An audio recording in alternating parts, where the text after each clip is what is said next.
Each year, Microsoft Research hosts hundreds of influential speakers from around the world, including leading scientists, renowned experts in technology, book authors, and leading academics, and makes videos of these lectures freely available.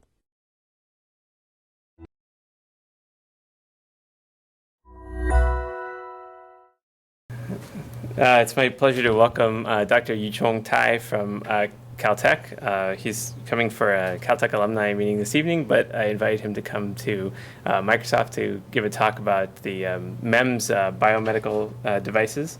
Dr. Tai is the director of the MEMS lab at Caltech and has worked on MEMS for over 12 years, and he is going to talk to us today about micro-implants, a new branch of next-generation biomedical devices. So please welcome Yichong. All right, thank you. So I will just begin, but just to tell you, this direction, this field is still relatively new. In fact, it's unbelievably new. It's a shame, actually, for engineers.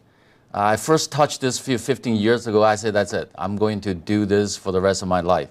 So I'm going to show you some of the work we did and examples we collected within the last 15 years. So the focus is on micro implants, small implants. Now, very quick review. Passive implants, everybody knows about these. The famous passive implant stents, the most famous one. And then there's a lot of orthopedic implants, bone, hips, those are artificial knee. Dental implants actually are emerging these days. Many of you may already have dental implants, but these are passive. So I want to talk about active implant. In fact, if you ask people, what are the active implants you know of? Everybody knows some. And the first one usually is pacemaker, people mention. Pacemakers. So here are two examples. One is defibrillator, and pacemaker is exactly the same form, and cochlear implants. I want to actually emphasize using these two photos to say that these technologies are developed 50, 60 years ago. And it has not changed that much, even over the last 50 years. Well, you can always blame FDA, but then the truth is there are a lot of technologies should go in there and actually improve it. For one thing, if you pay attention to this big metal box, we're still using the same metal box. Why? There are electronics inside we need to protect. But these metal boxes actually are so old technologies that you cannot, it's very difficult to shrink it smaller and smaller now. However, there are many applications, many organs in our body. They are very small. How do you put a big metal box into a small organ? You can't. So actually new things got to be invented or developed. So I'm going to show you some of the examples we did. Now, this actually is another example. The first time I saw this, I said, oh, there's a lot of room for improvement. This is an emerging big thing for implant field. This is a deep brain stimulator for Parkinson's disease. In fact, it has been shown for the last 20 years. If you send some electrical pulses to a certain area of the brain, it can stop the trembling. But if you take the X-ray, this is amazing to me. You see, actually, there's one electrode, totally 4 over here, another electrode 4. It's like two chopsticks stick into the brain. And with all these looping wires and come out and under the skin, behind the ear, go to the metal box. It works beautifully, but from the device point of view, right? I'm an electrical engineer, I'm a mechanical engineer. I look at it and say, whoa, the future device has got to be better than that. What's it supposed to do? So you actually send out electrical pulses to a certain regime to actually calm down neurons. Some neurons actually are firing without control. So that's actually causing this feedback control muscle problem. So it causes trembling. And you turn on the electricity, it stops. So actually, it takes a decades of research on how to calm neurons. But the device to implement that is still Stone Age, in my opinion. That's what I'm trying to emphasize. So small implants. We want small implants because there are places you want the device to be small.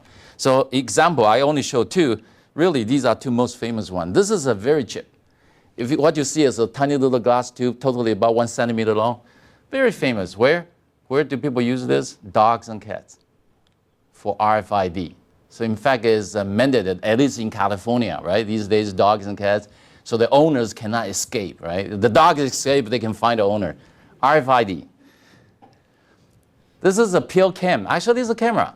The size is a big pill. You can swallow it. And the concept has been developed 50 years ago, but recently the company for the last 10 years commercialized it. You swallow it, it will take a lot of picture and wireless send it out, and so the doctor can see through your digestion system. Actually, it's very fun of some, but more actually should be done. What's the transmission technology on that?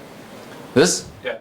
I think Zigbee, as well as Zigbee. So, and if you swallow it all, it can take approximately 57,000 pictures. And then you can actually see that real time too. So, of course, you can use better technology, but as it is, they also need to make it cheap, right? Once you swallow it, basically you have to throw it away, right? So, micro implants, we want something even smaller. But in order to do microimplant from the academic point of view, it's a paradigm shift. So we have to worry about materials, technology, and then applications. I'm going to start to show you some of these things. This is actually one thing, 15 years ago, I look at it, we need a new material. If you take a look, the materials people use for the last 50, 60 years, metals, they use a lot of titanium alloy, right? The standard steel actually for hip joint. Plastic actually can be very important for small devices. But there aren't that many biocompatible plastic. And this is actually one of the most forgiving one. So this actually material is coperitin. Why it's really good for micro or even down to nano is a CVD deposition. CVD means chemical vapor deposition. Almost all plastic you know most likely come from solid form. And then you have to melt it, mold it, and shape it. But this actually comes from gas. Come from vapor phase. So actually, it fits with microtechnology really well. It fits with semiconductor technology very well. Someday actually will be blended into nanotechnology. It allows us, as electrical engineer, to use these materials to make into flat thin film type. And then later on I show you, we can actually convert those to three-dimensional structures. Not only that, this material, paraling, is probably one of the best and most biocompatible. So if you put inside the human body, this material is really good. It doesn't leach out any bad things. In fact, for FDA, for the last 50, 60 years, every implantable materials, people emphasize the importance is biocompatible. And this material is biocompatible, right? And actually has been commercialized by Union Carbide 50 years ago, right? But believe it or not, there's very little application of this for actually implants, yes. Is it a thermoplastic? It is a thermoplastic. Then it can't be molded by a It can be molded too. But however, this material is a lot more expensive than normal solid type like polyethylene, right? People use a lot of high density polyethylene and all that. Those are very common ones. They counted by something like $2 per kilogram. But this material is a little bit more expensive because of CVD form, right? However, when you make into micro devices, then you are not using a lot of plastic, not using a lot of material of this. So I'm going to show you some example. You see it, you sort of understand what I mean. So the first thing we did, actually, I will show you some examples, special examples for eye, micro implants for eye, why eye is a perfect vehicle. Eye actually small. Devices, if you want to put inside eye, gotta be small and light. So the first experiment we did, this is paradigm biocompatibility using rabbits. In fact, rabbit eyes are the perfect eye model in terms of biocompatibility. So rabbit eyes are 10 times more sensitive than human. So if it works for rabbit eye, it works for human. So you see actually this tiny little material piece, that's paradigm transparent. Inside the rabbit eye, 6 months, no any immune response. So it's very good. We also did a lot of work. For example, this to study is a mechanical property. So mechanical engineers will understand there's a creep, there's a stress relaxation, how this material will change shape, change its mechanical property. We actually did all that. Why? This material has not been explored for many micromechanical applications. So just to let you know, we have to do all those. Then I start to show you some real applications. Retinal microimplant. Retinal microimplant, this is the first document, at least the first document my student can find, 1755. many hundreds of years ago. This is the first experiment. In fact, the moment people can build batteries, actually this was an experiment. So there are crazy scientists even hundreds of years ago. This is a metal ring, just put on the head of a blind subject. And then the other electrode actually tied to the ankle, right? And then shock it, short the battery and send current through. Amazing. This is actually the first response. A blind subject saw a flame rapidly descending. He's blind. Obviously, this is what? Electrical stimulation of some kind of visual cortex around the region right there. So actually, that was the first time. But of course, today it got to be better. So I jump a lot of history to show you 2005, Reader's Digest, and it's thousands issue, 14 amazing trends. One thing they actually, the first time, more propaganda showed up is this artificial retina. Artificial retina finally actually caught Reader's Digest attention. Of course, there are other things like stem cell treatment and those things, but retinal implant. So actually, retinal implant could be especially good for one disease. This we call it AMD. It's age-related macular disease. What happened is, in your retina, your photoreceptors start to die. And in fact, with this disease, the photoreceptors die. Photoreceptors are light sensor. So your eye is not sensitive to light anymore. However, the ganglion cells, the nerve cells are intact, okay, in your eye. So the idea is very simple then. If you put electrodes close enough to these nerve cells and send currents, shock them a little bit adequately, then they can generate this action potential pulses and send back to the brain. So actually for AMD disease, what happened is macular start to lose photoreceptors, so you start losing the central, and then eventually expanded out and completely blind. In fact, when the population aging gets more serious, when we get older and older, more and more people are going to get AMD. So this is done by one famous company, small company in California called Second Sight. This is our collaborator. This actually is one device, original device they built. I want to tell you how crude it is. It's a device actually has a metal case which doesn't go inside the eye, and in fact has to stay outside the eye. But it has actually 16 electrodes. You can actually count 1, 2, 3, 4, 1, 2, 3, 4 by 4, 16. So imagine this is a digital camera, but only 16 pixels, right? But you put inside the eye, actually through the eye wall. Other things are all outside. There's a coils, and this is optical nerve, and this actually 16 can selectively send current through the retina and then stimulate the nerve cells underneath. And you would think actually 16 cell is very bad, but amazing.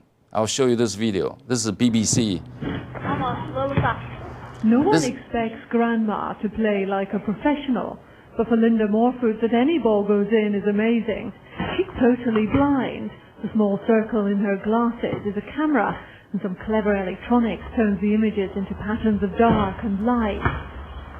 16 It may pixel. not sound like much, but for Linda, it's made a huge difference. So actually, the first field experiment, they learned that we can always scan our head, try to increase the effective number of pixels, and your brain can do some signal processing, amazing signal processing. Still, actually, 16 pixel allow Grandma help. There's a Linda to actually play basketball. Yes. So she lost reception in her foveal area, but she have it in the peripheral area? This device doesn't cover. Yeah. No, she's completely blind. All reception. That means central vision and also peripheral. She has been blind for many years. So the question actually then, we want to build the next generation or next generation. The immediate one question come out, how many pixels then we should have? 16 sounds very small number. How many? So this is simulation actually is very, oh, sorry. Go back. This simulation actually is, you start to see number of pixel increase. And we want to identify what you're seeing. Black and white. It turns out one of the most important things is to see a person's face and recognize who the person is. That's the number one function. And you start to see, actually, when you increase to 1,000 pixels, 32 by 32. So actually, the goal is to go to at least 1,000 channels. Okay. Of course, this is not like digital camera. The principle is totally different because you need to stimulate the neurons. The power you need, each pixel is much higher, and how much power you can send it into the eye through wireless link. Wireless power transfer, never easy. You guys know that. We know that. But the goal actually is go to 1,000. And then this is a new scheme we try to do. So this also explains how does the whole system work. In fact, this is a typical exam chart. And then this whole system has an external camera, which is easy. The pinhole camera actually is cheap and good enough. So actually the camera can capture whatever you want to see. And then wirelessly, of course, they have to do a lot of signal processing. That means convert a complicated photo into very limited information, but crucial information. And then wirelessly send inside this coil. This coil I'm going to show you should be inside the eye. And it just sits inside the lens capsule. The natural human lens sits in the capsule, a little bag. So the perfect position is this coil sitting there.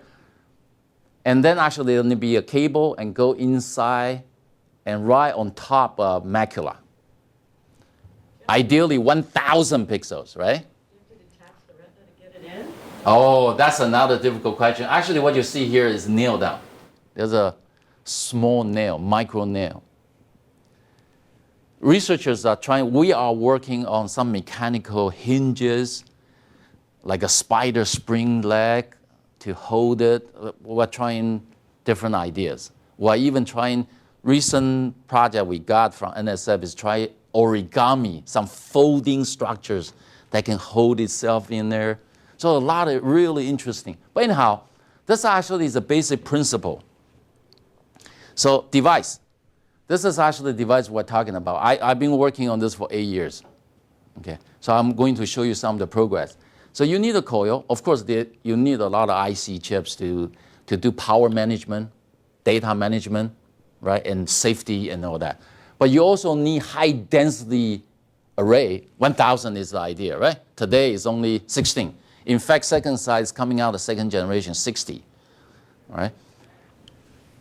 And flexible cable, the whole thing has to be biocompatible, small enough, flexible, okay? The ideal surgery actually is to make a tiny little cut. You rolled up these little devices, all right, like a cylindrical shape, and insert in there, extend it out, and place it in there. It doesn't damage anything, and outpatient in 15 minutes, all right? Oop, what happened? I lost a lot of slides.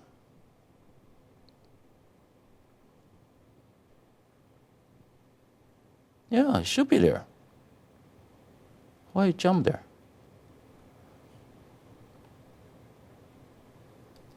All right. What you see here is the first thing, believe it or not, to make these micro devices, the first thing. As a hardware engineer, you all know. As an electrical hardware engineer, connections, cables. Before it's 100% wireless, cables. So actually we spent about 2-3 years to develop flexible cables. Not just ordinary flexible cable, this cable has to be biocompatible. So actually we are using this new plastic. There's a platinum wires in there because platinum is really good biocompatible. So we have to develop this technology to make a flexible cable. So that's what you see. Then we start to actually make this is 1,000 channel array. So if you really count, there's 1,000 there. Not only we need to do that, to make it this array, we have to make the shape right? Because it has to conform to the backside of the eye. So, and you can imagine actually different people may have different curvature, but we have to do that, and it can be done, right? And this actually has been put on. This is a pig's eye. It really conformed there very well. In fact, this is OCT, so you can see cross section. This is our array, and actually that's ganglion cells right on top of it. And this is a thin membrane, natural membrane. So it works quite well. We also have to develop our own coils. There's no commercially biocompatible coil. We have to build our own coil, 100% gold. And then we have to work out the quality factor, flexibility, but we did it. All right. It can be done. We also have to, yes? Well, you first talked about Hurley. Is that gas permeable? Yes. Okay, so that may not make it biocompatible if you put non-biocompatible materials. It's gas permeable when it's thin. Actually, it's well established when it's become 30, 40 micron, almost non-gas permeable. So why couldn't you encapsulate just normal conductors inside of Hurley? That's what we did. That's what we did. The biggest issue, actually, I'm going to talk about that, is we also need to put chips in there. Of course, the silicon is among among all semiconductor silicon is more biocompatible than others, than 3,5 compound or 2,6, right? So silicon chip is largely available. But we actually have to develop a technology. One chip, 1,000 leads. How do you connect it to that 1,000 leads? Today, even Intel doesn't have it. Okay? So we did it. Actually, the way we do it is a squeegee kind of technology. We are able to connect 1,000 channels. But this actually show you we have to develop a connection technology. The chip is connected to this Parylene and the pure gold. You can call it PCB, okay? Flexible Parylene PCB. It can be connected. In fact, we did the first demonstration. This is a flexible RFID. This is a little, tiny little silicon chip right there. This is a flexible coils. Very flexible. We can roll it up, insert in under the skin. It actually works beautifully. This is close to what we want to do. This is the first integration. What you see here is the coil, flexible coil. Everything got to be biocompatible. Keep that in mind. There's a tiny little chip right here. This chip actually was developed for biomedical use, okay? And there are 2 electrodes. At this moment, there's only 2 electrodes. So this device has only 1 channel, okay? But the effort is on the way to expand this chip into 512, 1,000, and then you're going to see that many electrode array. In fact, our group, our effort has been painfully waiting for the IC chip. It turns out academic environment to make complicated IC chips still takes time. Not like rich companies, you have a lot of money, you can always go to a design house and they will give you the chip in a year or 2. But it shows we have all the technology, we develop all the technologies, we're waiting for the chip, and then we can actually make the completely implant. And this device actually, again, is wireless. In fact, it has a wireless capability to transfer both power and data. And then it has the packaging figures out to actually make it fully implantable, right? And this is the size. If you pay attention to the size, because this has to sit inside the lens capsule, from here to there is about 9 millimeter. But this part actually all very flexible, so for surgery, that's not a problem. This is actually what my student working on now, today, in the lab. So this chip finally come out, 512. So we are connecting 512, at least 512 connections can be made. We already use a dummy chip, not a working IC chip, to connect 1,000, but the only working chip we have right now is 512.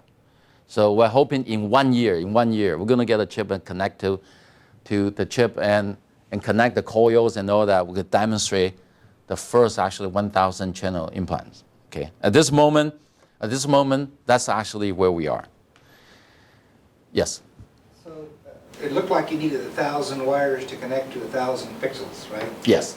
So have you not? Is there no arraying scanning technique that you could use that you'll need, say, 33 by 33 for a 1,000 pixel array? Well, each channel has to be controlled independently and also has to be able to send currents. And at this moment, that actually is all hardwired. So there will be 1,000 hardwire coming up. That's how modern displays work. They don't have 2 million wires going to 2 million pixels. They don't. They can do multiplexing. But here, actually, because of viewing, one requirement, every single channel has to be independent with others. Time sharing, actually, in this case, may not work.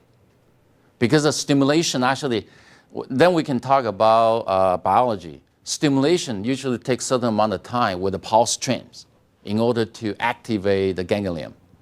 Otherwise, you're right. Actually, the future architecture, we are thinking of multiplexer. We are thinking of multiplexer and see how we can actually reduce the total number of the wire control. However, no matter what, there is somewhere connection, 1,000 connections there, right? You have 1,000 electrode. No matter where, somewhere you have to connect 1,000 of these. So multiplexer actually may save a lot of issues on the architecture, but connection still is required. It's right there. So this is another another example of micro-implant, spinal cord injury. Spinal cord injury, well, conceptually very easy. Somewhere there's a breakdown in the spinal cord. Signal cannot go down, signal cannot go up. Somewhere there's a lesion. And it's very serious. In fact, we want to build micro implants somehow to bridge the gap, or at least attempt to get signal from one part of the spinal cord and hopefully send signal to another part of the spinal cord. Okay? Today, actually, such a device does not exist. It's very interesting. I'll tell you a story. We wrote a proposal. Guess what? People always want you to demonstrate you can do it, and then the easiest thing is demonstrate in a mouse or a rat. In fact, to demonstrate this device in a rat is a lot harder than bigger animals because the rat has a tiny little spinal cord. In fact, it's about 1 millimeter. But because we emphasize micro implants, so we actually could do it. I will show you some of the interesting results. Here, actually, are flexible. These are flexible platinum electrodes we can build to match the size of a rat spinal cord.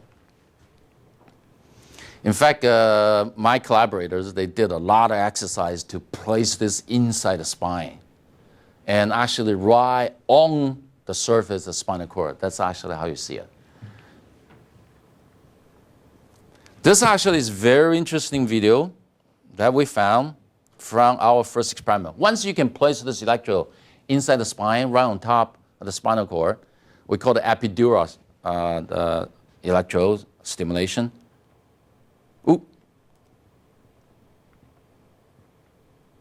Muscles and the nerves of their lower body. This was shown in the Today Show. I'm going to give you a section. What you see is this rat actually being cut. The spinal cord is being cut there. And then the training, that's right, because when they first so start this rat is paralyzed, cannot walk. Right. But once we put our device in there and start to sense currents in there, found that this it start to walk. locomotion, that really training the muscles combined with the nerve stimulation. Not and only the walking, medicine actually, is really the you difference. couldn't tell the difference between the healthy rat and the dissected rat. So actually, it stirred up a lot of discussion in the field of spinal cord neurology. But basic message, however, we got is, if we have devices placed in the spine and start stimulate the spinal cord, even it's dissected, right? Signal cannot go from brain to the lower body. It can activate some sub-circuits in the spinal cord, and actually, at least for a rat, it can recover its capability to walk and step. So is this bidirectional? So you have the No, this one actually is completely from our electrical boxes send signals to the lower half of the spinal cord and then stimulate the rat to walk. Okay. It has nothing to do with the rat's brain. Okay. The crazy idea is, the crazy question then is, can this be translated to human? If it works for a rat, does it work for a human? That's a big question, right? There's a lot of research going to do. But actually, our collaborators are doing that. So actually, in the University of Louisville, they are trying on real human with a spinal cord injury. The only problem is what? Very interesting. There's no such device. FDA doesn't allow anybody to stick an electrode in there. So actually, the device they are using is from Medtronic. It's a pain management device. Today, there's a device, there's electrode, you can stick in there, and they have stimulator. They send certain electrical waveform to ease your pain, back pain. That device was borrowed to do this. In fact, we also see dramatic effect on human. So this person actually start gain some muscle control, can stand. Actually, this is a standing experiment on his own weight. The doctor announced this person is the first person called Rob. You will never be able to stand up and walk again. But he can actually today stand up now on his own power, just by electrical stimulation. Still, we don't know. In fact, nobody knows too much about this, but we just opened the door, saying that electrical stimulation device can actually help these people a lot. There's still a lot of research to do in which way and how you stimulate. It may depend on their spinal cord fine structures, but this technology should be explored. We should keep going into this direction. You have a question? Just to make sure that I understand, in this experiment again, it's not that this person decides to stand and then he can stand. It's external stimulation. No. Actually, let me clarify. This person has spinal cord injury. He can only sit on chair before. In fact, after this pain management electrode being stuck into his spine and on top of the spinal cord, and after training and stimulation, he actually not only can stand, he can actually gain some control of standing. So actually standing, he recovers some capability using his brain power to stand. So in the previous experiment with the red, as much as completely cut. It was connected to an external stimulator. Yes. Here it's not connected to external stimulator. It is. It is. Is it brain? The question is it controlled by the brain? One more time. External. Actually, without this person, without using his power, try to interfere, just sending electrical signal, it's already start to move his muscle. But this signal that you're talking about coming from an external source. Yes, totally from outside. Okay. However, through that process, he found that over time he started to recover some capability to control on his own. So in a way, stimulation is not just stimulation. We have a hypothesis stimulation may have triggered the recovery of this bridging. So that's a hypothesis. Okay, at this moment, unfortunately, what we're still doing, my collaborators are working on many hypotheses, but that actually is one hypothesis. So when doctor announce a person complete actually means you lost all the connections, okay, across the lesion. Maybe the doctor is wrong. Or maybe some new bridging actually formed during this process. We all know actually it's possible stem cell, the spinal cord also has stem cell. We just learned that. Even our brain has stem cell now. They can actually re-bridge. But you somehow need to trigger it. So actually, a lot of hope being generated. Unfortunately, at this point, I have more questions than I can tell you. But the conclusion, however, is micro-stimulator devices, small enough and powerful enough, high density enough to actually been put inside the spinal cord injury person could help and should be explored continuously. And that has not been done up to this point. So from the hardware point of view, I feel really good. Our technology actually can be applied to this. And it should be applied to this. So other examples of microimplants. I skip actually a lot of details about engineering, also biology or the neuroscience. But I want to give you other example, microimplants. This is another example for glaucoma. Glaucoma, actually, we know the symptom is eye pressure, eye fluid pressure, internal eye pressure too high, right? Okay, so that's why you need to go see your eye doctor, check your intraocular pressure frequently, right? When the pressure is above 10 millimeter mercury, it's dangerous. When it's above 20, oh, your doctor is going to prescribe drugs for you to lower it.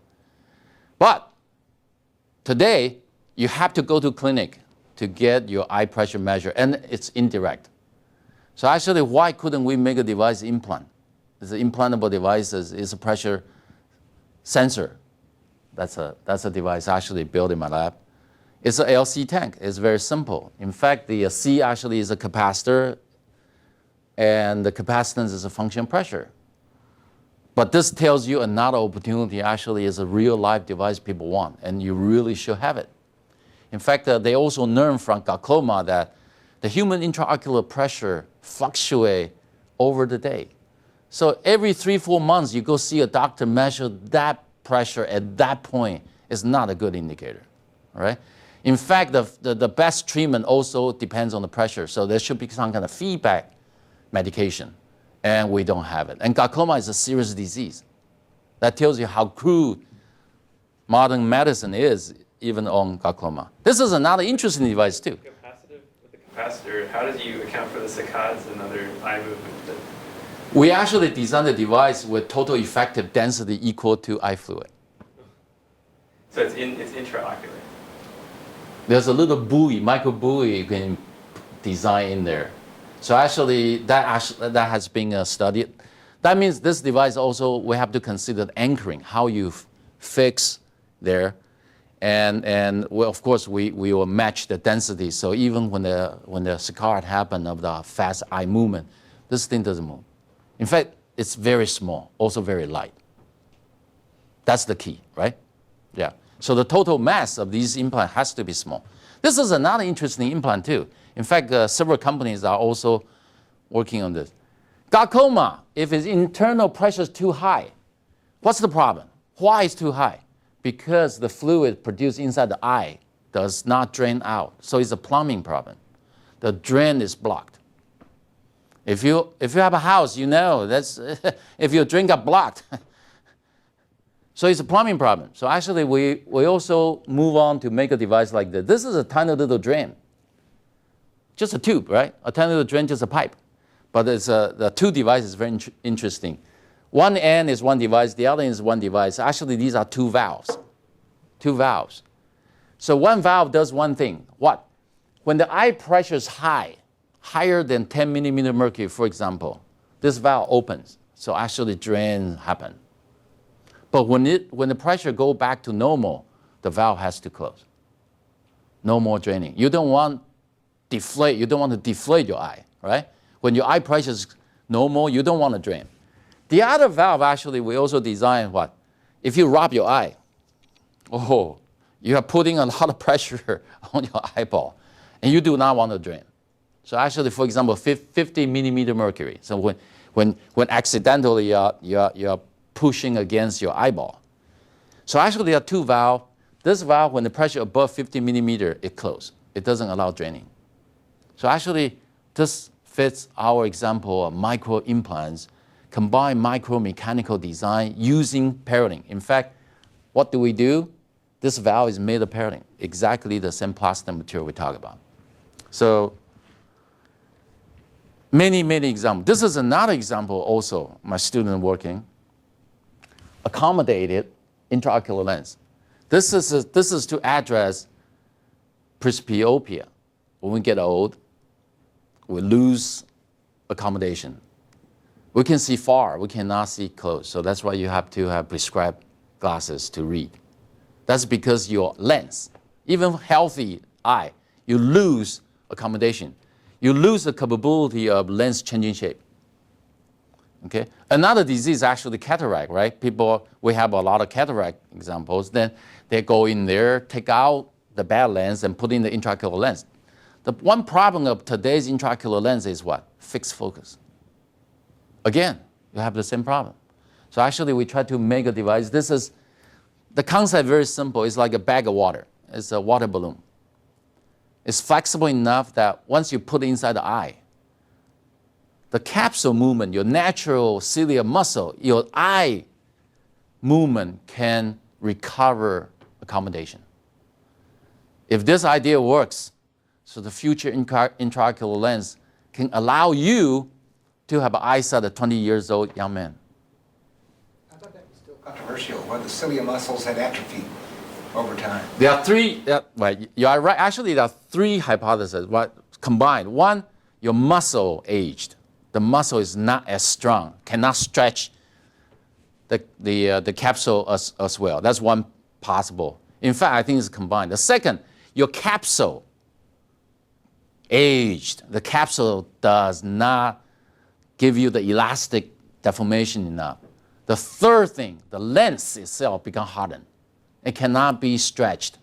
In fact, if you look into these three, the lens probably dominate overall effect. And our experiment actually show, we make a bag of water, put inside. You see actually some bag of water we did can give you 9 diopters. 9 diopters means what, you're 20, 30 years old eye. You can accommodate that well. You can see very far, very close. So actually, we do not change the muscle. We do not change the capsule. We only change the lens. So actually, our experimental data show it's still very promising to go into that direction. Again, this fits one of the example of micro implants. Yes? If I get it right, you replace the fixed lens with a deformable lens? Is that the rough idea? This data actually come from cadaver eye. And, it's donated, not real human yet. Okay. In fact, we plan to do that in a year if all funding situations right. This is a cadaver eye. So actually, the lens of the cadaver eye taken out, and we place our lens inside, and then we design the gadget to hold the eye, the perimeter of the eye, and stretch it, and that produce the focusing change. That's actually how we get this experimental data.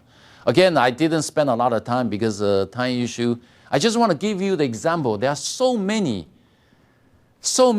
applications you can think of microimplants, but not just electrical, also mechanical. I give you the last two examples are pure mechanical.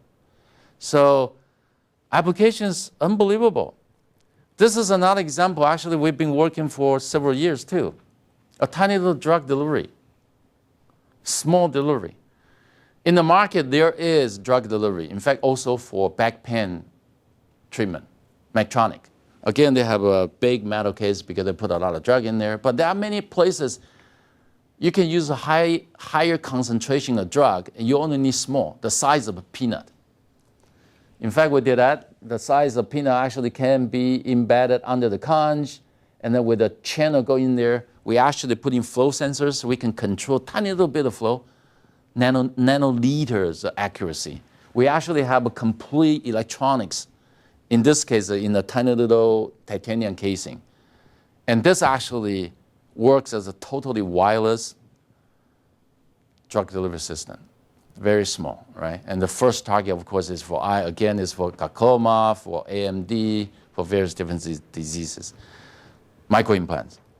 So there are many others. Actually, if you really sit down, go over what other places you can use microimplants.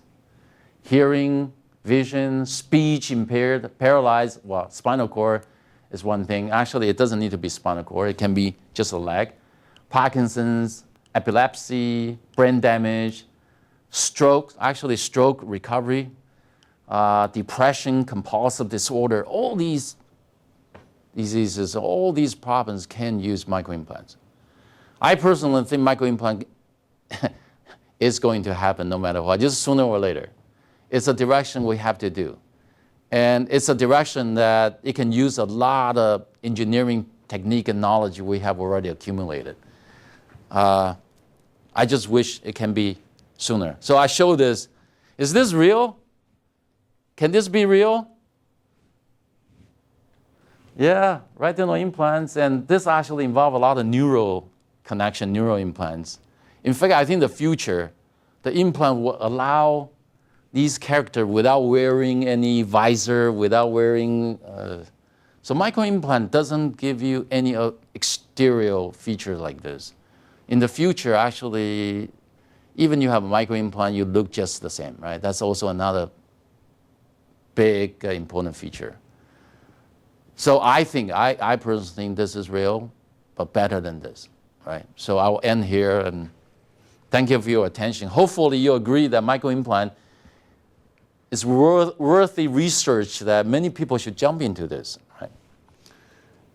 If I have time, I will also talk about some of our ideas on nano implants. You know, people are working on a lot of nano mechanics, nano materials, nano devices. The future can actually be very bright for nano implants too. So implants should be smaller. If you agree, I will thank you for your attention. Thank you very much. Question? So the ocular ones, it seems like you're always trying to stimulate the retinal ganglion cells. So rather than going to like V1 or something, is it just because you want to be really small, or it's just like less invasive? There's topographic mapping that you can do for visual cortex. People are doing that, but then you have to have open skull surgery, and visual cortex actually is bigger. And then it's a lot more invasive, and people are trying that.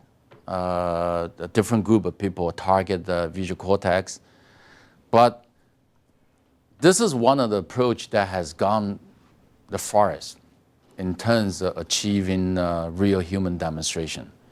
This approach actually is what we call the epi-retina. It's least intrusive. So you just attach electrode on top of the retina membrane. And people actually worry all those invasive methods can cause long-term neuron damage. And it remains to be seen. But what you mentioned is another approach that people are trying. I hope they all work. One way or the other, they all work. Because there are many people, they can benefit from this. Further dream is also unbelievable, right? This may be display.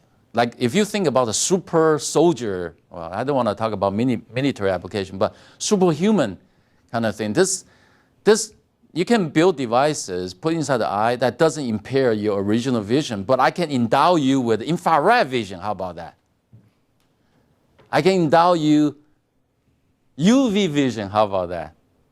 So I personally also think as our society continue to move forward, as the technologies continue to go, someday the display is inside the eye, not outside the eye. Yes. So rough order of magnitude, what kind of currents and voltages are involved with each of the electrodes that stimulate the ganglion? For retinal, right? In this case, actually, electrode is about only tens of microns away from the ganglion cells. Experimental data, real human data, anywhere 20 to 100 micro-amp, I'm sorry. 20 to 100 micro-amp. That's quite a bit. So there's no electrolysis? Too big. You're absolutely right. We want it to be 20 to 100 nano-amp. It has a lot to do with current actually diffuse. So actually, a lot of research, that's one of the directions we want to work on as long as we get funding from NIH. We want to design nano electrodes that actually use much less current to achieve the sense stimulation. Then you are right. Then we can think about 10,000 channels, maybe 100,000 channels. At this moment, it's limited by how much power you can dissipate inside the eye, right? Anything you put in there, you cannot dissipate too much power. It give you a fever, local fever. It can. What about the scar tissue building up as a natural defense against that? In fact, inside the eye is very interesting. Inside the eye has least immunodefense. So actually, experimental data show at least the previous electrode, the second side, the August one, being there for 3 years, nothing. Clean, clean, clean. So it'll accept anything? Almost. I wouldn't say anything. Anything you claim it could work, you have to show FDA experimental data and all that. But at this point, the experimental data from real human actually surprised a lot of people in the sense that there's very little immune response inside the eye. In other part, if under your skin and all that, yes, immune response and scar tissue forming could happen. They call it foreign body response, right? But then for stimulation, it's very interesting. Even foreign body, actually even scar tissue formed, current still go through. So for stimulation, that's why pacemaker works. That's why pacemaker works. That actually is outside the eye. That's not inside the eye. It also forms scar tissue, but stimulation current still works. So stimulation actually is one of the most known and safe technique that people know of. It is for stimulation. Yeah.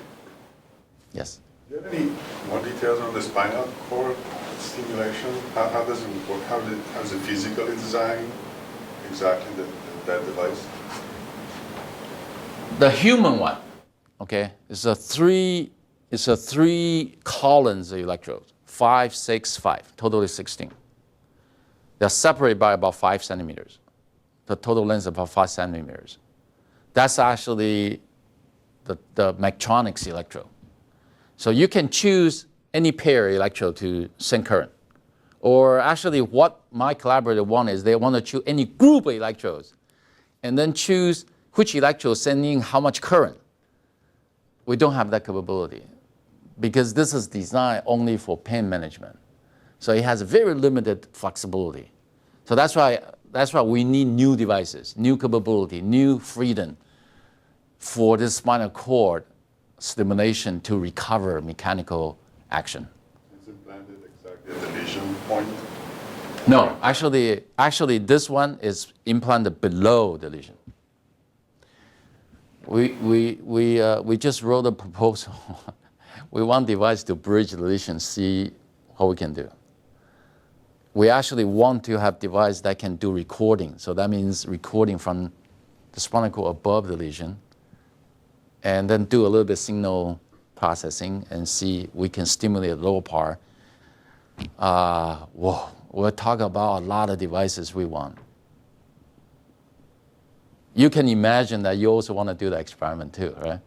But devices got to build. So that's why I'm trying to focus on the hardware part, the technology part, the micro implants. That has to be done. So technology, science and technology should be push and pull, right? The technology sometimes leads and then science can be studied. Sometimes science leads, then we build device. In this case, actually, people really need a lot of technology. And it's not there yet.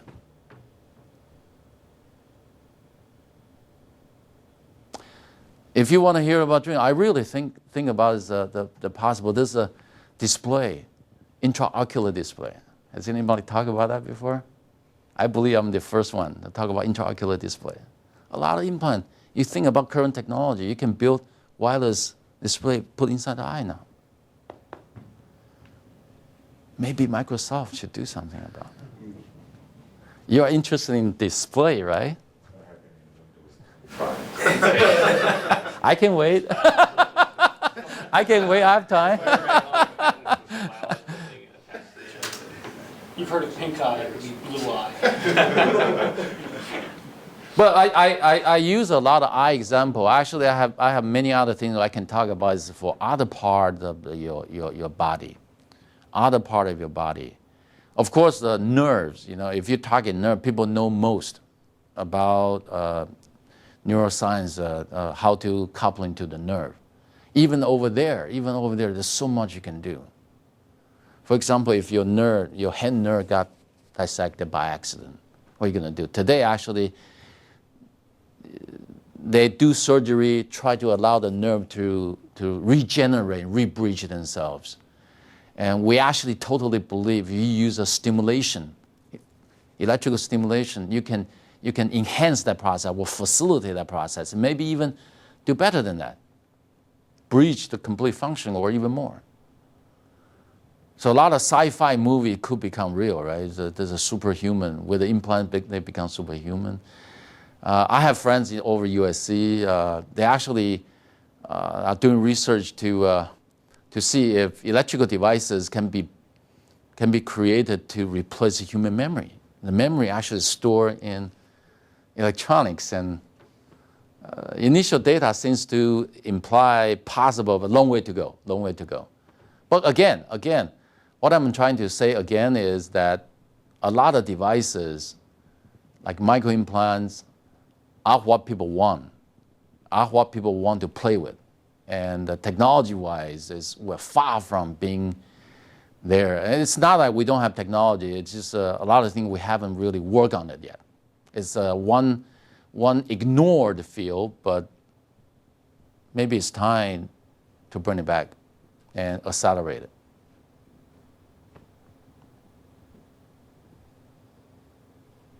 Thank you. No question. Thank you very much. All right.